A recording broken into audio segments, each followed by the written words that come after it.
Detectives have prime suspect Adam Matos locked up on domestic abuse charges, trying to hold him as they gather enough evidence to prove he's a cold-blooded killer. The monster who massacred his child's mother, Megan Brown, her parents, Greg and Maggie, and her new boyfriend, Nick Leonard, at the family's home in Hudson, Florida. Later that day, you go back to the house. But detectives had been suddenly sidetracked after Adam pointed them to another possible suspect. One of Nick's ex-girlfriends who had allegedly been jealously stalking him for years and is said to have even threatened Megan after learning she was seeing him. We actually flew to where she's at. We found her, we talked to her co-workers. Only to learn Nick's ex had an airtight alibi. She was not in Florida at the time we believe the homicides occurred.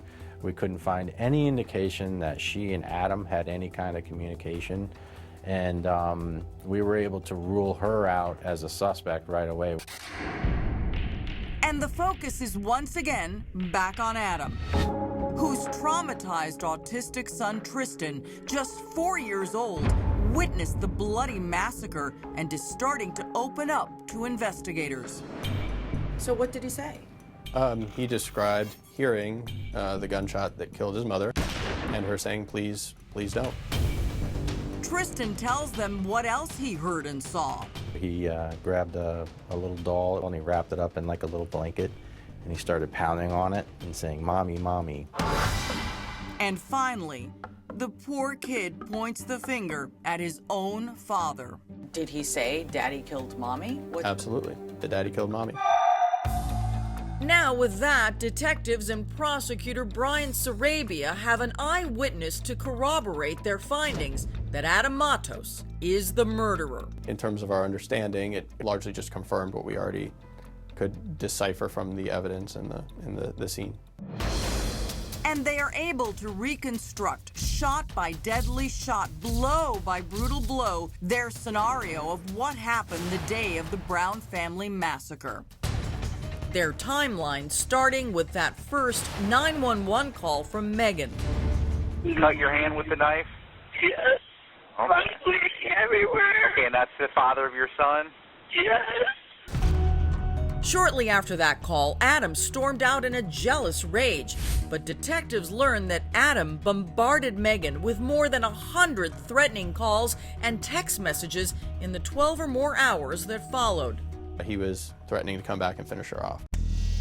A terrified Megan called her new boyfriend Nick, who rushed to her home, armed with a gun to protect her should Adam try to make good on his threat.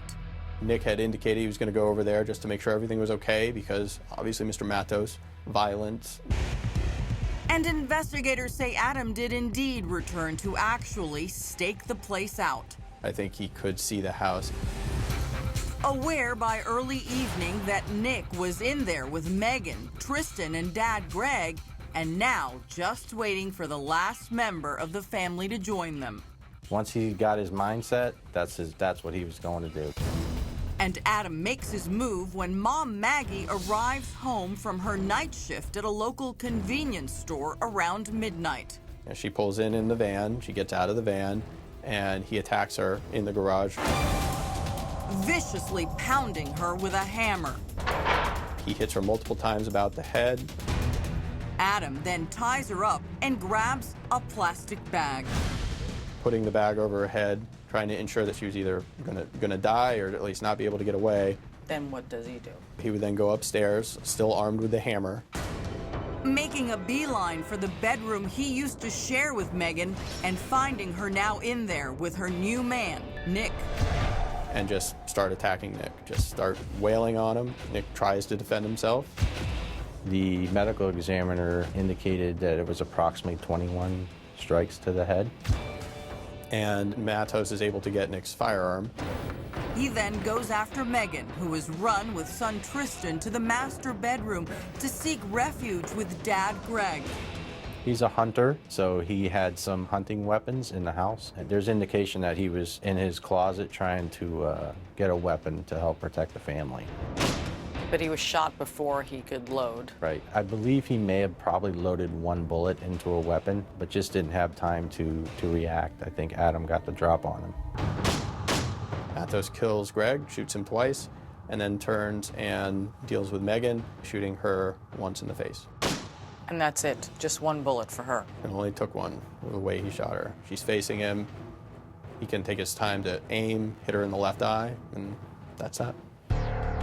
And detectives would learn to their disbelief that Adam would then settle back into the house of horrors with son Tristan and make himself right at home among the dead. Police believe while the bodies lay murdered inside the Browns' home, Adam Matos started taking out ads on Craigslist to sell all their stuff. He's selling jewelry, the entertainment center, laptops.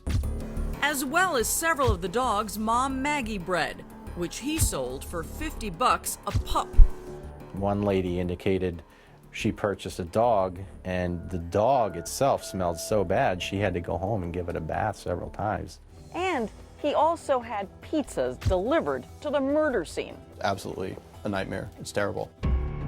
Adam carrying on and hiding in plain sight as if nothing had happened, He had already made contact with the neighbors. telling them that the family had gone to West Virginia on a hunting trip. So he would go over there periodically throughout the next few days and nights and just hang out with them. That is until police find the bodies he had evidently dumped in nearby woods. When cops came knocking at the door, Adam took off with his son, running through backyards. Then police say he stole a canoe, jumped in it, paddled to the other side, hopped in a cab, and went to Tampa, which is about an hour south of here. And less than 2 weeks after being captured at this Tampa hotel, Adam Matos would be charged with the first-degree murder of the Brown family and Nick Leonard. Do you have any doubt that Adam Matos was responsible for these murders? I have no doubt. He was definitely responsible 100%.